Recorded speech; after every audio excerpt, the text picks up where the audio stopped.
Hello friends, আমি রঞ্জন চলে আসলাম আজকে নতুন একটা ভিডিও নিয়ে। ভিডিও থাম্বনেল দেখে নিশ্চয়ই তোমরা বুঝতে পেরে গেছো আমরা আজকে মেলায় যাচ্ছি, আর সেটা হচ্ছে মালদার সবচেয়ে বড় মেলা। হ্যাঁ, সত্যি বলছি, মালদার সবচেয়ে বড় মেলা। এইরকম বড় মেলা মালদায় কোথাও হয় না। তো চলো আমরা যে মেলায় যাচ্ছি, অর্থাৎ আমরা যাচ্ছি বেহুলা মেলায়। সেই মেলায় গিয়ে তোমাদের দেখাবো মেলাটা কতটা বড়। তাহলে তোমরা বিশ্বাস করতে পারবে যে আমরা সত্যিকারের একদম মালদার সবচেয়ে বড় মেলায়, সত্যিকারের সবচেয়ে বড় মেলায় যাচ্ছি। আমার মেয়ে কিন্তু মেলায় যাওয়ার জন্য কাঁদছে পে পে পে করে। দেখো আমার মেয়েটা কি সুন্দর সেজেছে, কিন্তু কাঁদছে কেন? এ মা! আরে দেখো এদিকে ম্যাডাম রেডি হয়ে গেছে। চলো, দেরি হয়ে যাবে, সন্ধ্যা হয়ে যাবে, আমরা তাড়াতাড়ি সন্ধ্যার আগে যেতে চাইছি। তো চলো মেলায় গিয়ে তোমাদের সাথে দেখা হচ্ছে। তো বন্ধুরা, আমরা কিন্তু আমাদের গন্তব্যস্থলে একদম বেহুলার কাছে পৌঁছে গেছি। আর এখানে এসে আমাদের যেটা করতে হলো, গাড়িটা পার্কিং করতে হলো। গাড়ি নিয়ে এসেছি, স্কুটি নিয়ে এসেছি। তো গাড়িটা এখানে পার্কিং করলাম। এখন আমরা মেলার দিকে এগোচ্ছি। হ্যাঁ হাই হাই, এদিকে হাই হাই করে দাও, এদিকে হাই হাই করে দাও। তো চলো মেলায় গিয়ে দেখা হচ্ছে তোমাদের সাথে। দুঃখের বিষয় এখন স্টার্ট হলো।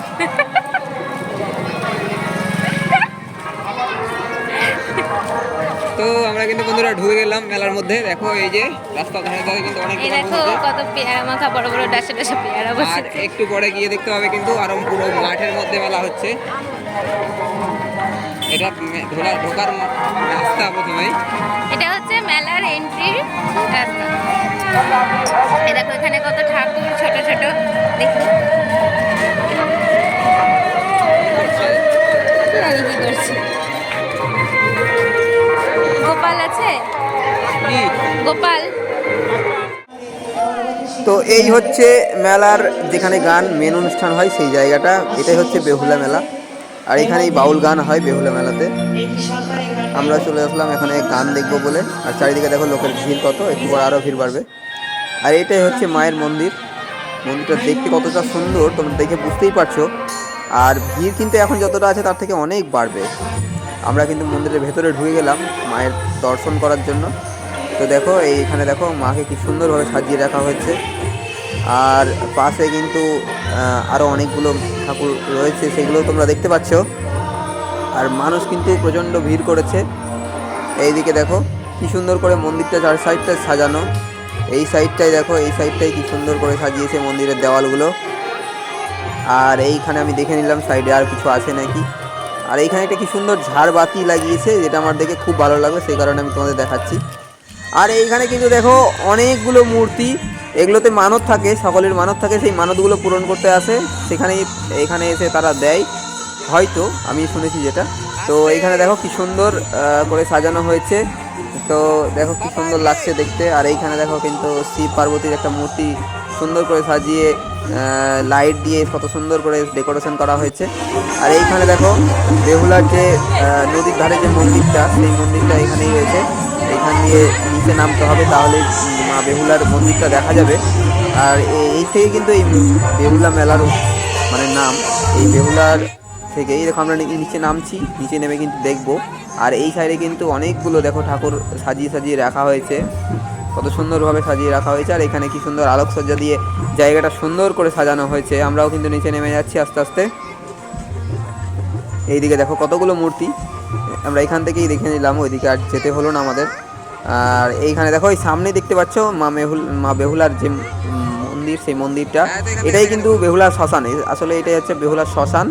আর নদীর ধারেই, একদম নদী, দেখো নদীর মধ্যেই মন্দিরটা করা আছে, একদম নদীর ধারেই। আমরা নিচে আর নামলাম না, এখান থেকেই দেখালাম। আর এইখানে হচ্ছে বাউল গানটা, এই দেখো বাউল গান করছে, শিল্পী গান করছে। আর এদিকে কিন্তু মানুষজনের ভিড় কিন্তু আস্তে আস্তে বেড়েই চলেছে। আমরা এর ফাঁকেই কিন্তু মেলাটা ঘুরে নেব, কারণ একটু পরে ভিড় বেশি হয়ে গেলে মেয়েকে নিয়ে ঘোরা খুব মুশকিল হবে, সেই কারণে আমরা ফাঁকা ফাঁকায় ঢুকে যাচ্ছি। তো আমরা চলে এসেছি কিন্তু মেলার ভেতরে একদম। দেখাচ্ছি তোমাদের মেলাটা কিন্তু আমরা অনেকটা ঘুরলাম, এই সাইডটা পুরোটা ঘুরলাম। এখনও ভিড় লাগেনি, সন্ধ্যা যেহেতু হয়েছে, আজকে শেষ দিন। আর একটু পরে কিন্তু ভিড়ে উপচে পড়বে, মানুষের ঠেলাঠেলি শুরু হয়ে যাবে। আমরা ওই জন্য ফাঁকা ফাঁকাতেই ঘুরে নিচ্ছি। চলো, এই যে এদিকে মেলাতে কিন্তু মকটেল বার বসে গেছে, দেখো এইখানে দেখো।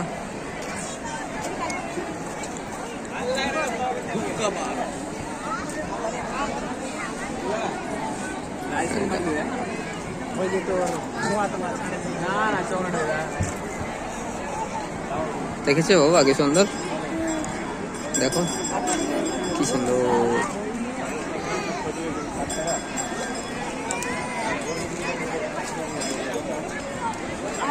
তো মেলার মধ্যে সবচেয়ে বেশি যে দোকানটার প্রতি আমি বেশি আকর্ষিত হয়ে পড়েছিলাম সেটা হচ্ছে এই দোকানটা। এই দোকানটা এত সুন্দর লাগছিল আমাকে দেখতে, মনে হচ্ছিল সবগুলো তুলে নিয়ে এসে বাড়িতে বসিয়ে দিই। মানে দোকানটা থেকে বেরোতেই আমার ইচ্ছা করছিল না, এত সুন্দর। এখানে দাঁড়িয়ে কিছুক্ষণ আমি ভিডিও করলাম আর কয়েকটা ছবিও তুলেছি, যেটা আমার খুবই খুবই ভালো লেগেছে। এই দোকানটা এত সুন্দর করে ডেকোরেট করা হয়েছে আর দোকানের জিনিসগুলো সত্যি দেখে মনে হচ্ছে না যে এগুলো যে ডুপ্লিকেট জিনিস, সবগুলোই আমার অরিজিনাল মনে হচ্ছে।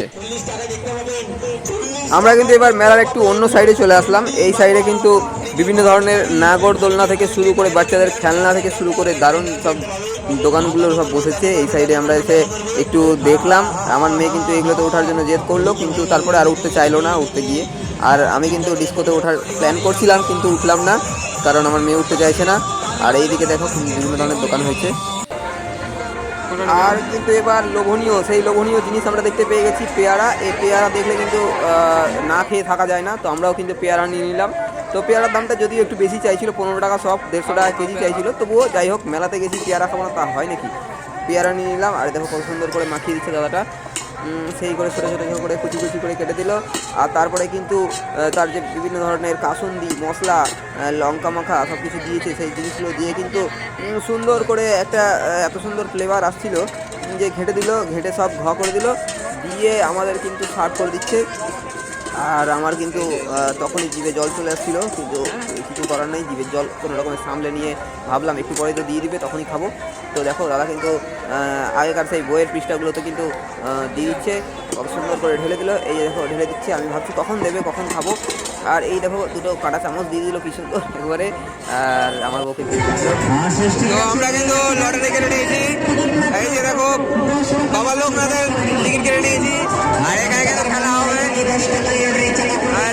লটারি জায়গা ঘুরবে, লটারি জায়গা ঘুরলে এখানে যা টিকিট আছে যা আছে তার মধ্যে যেটা ইচ্ছে সেটা ফার্স্ট প্রাইজ যদি পাই তাহলে দেখা যাক কি হয়। এখন এই যে আমাদের নাম্বার, টিকিট নাম্বার 6 আর 7, 6 আর 7 কি হবে দেখা যাক, কি হবে দেখা যাক।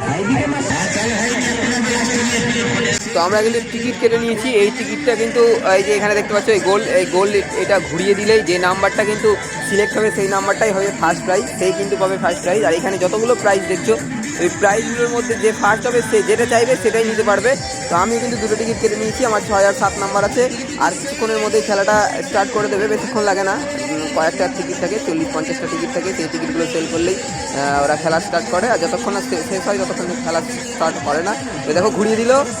আর কিন্তু কে যে হবে ফার্স্ট এখন দেখা যাক। এই ঘুরছে যেখানে দাঁড়াবে সেখানেই ফার্স্ট। তো দেখা যাক লাকি নাম্বার কে হয়। তো পার হয়ে গেল 6-7, তো 20 নম্বর হয়ে গেল ফার্স্ট, 20 নম্বর কিন্তু ফার্স্ট হয়ে গেল। সে কিন্তু যা চাইবে এখানে দোকানের মধ্যে সেটাই নিতে পারবে, অবশ্যই যেগুলো রাখা আছে তার মধ্যেই। তো দেখো কি নেয় সে, আর কে পেয়েছে সেটাও দেখে নেবো। কে পেলো দেখি এদের মধ্যে কে পেয়েছে, কেউ পেয়েছে নাকি। তো দাদা কিন্তু টিকিটটা পেয়ে গেল ফার্স্ট প্রাইজের, কে পেয়েছে দেখার। কি নিল দেখি, কি নিল। তো যে ফার্স্ট হয়েছে সে কিন্তু কাপের একটা সেট নিয়ে নিল। তো এই যে দেখো এই বোনটা কিন্তু পেয়ে গেছে ফার্স্ট প্রাইজটা, পেয়ে কিন্তু খুব খুশি। তো বন্ধুরা অনেকক্ষণ ধরেই ঘোরাঘুরি করছি, পা হাত ব্যথা হয়ে গেল, আর ভিড় কিন্তু আস্তে আস্তে বাড়তেই চলেছে। আমরা এবার মেলা থেকে বেরাবো। আর আমার মেয়ে যেহেতু ঘুমিয়ে গেছিলো, এখন ঘুম থেকে উঠে একটু মুখ ভার করে রয়েছে। তো আজকের মতো ভিডিওটা এখানেই শেষ করছি, টাটা বাই, দেখা হবে আবার পরের কোনো ব্লগে, বাই।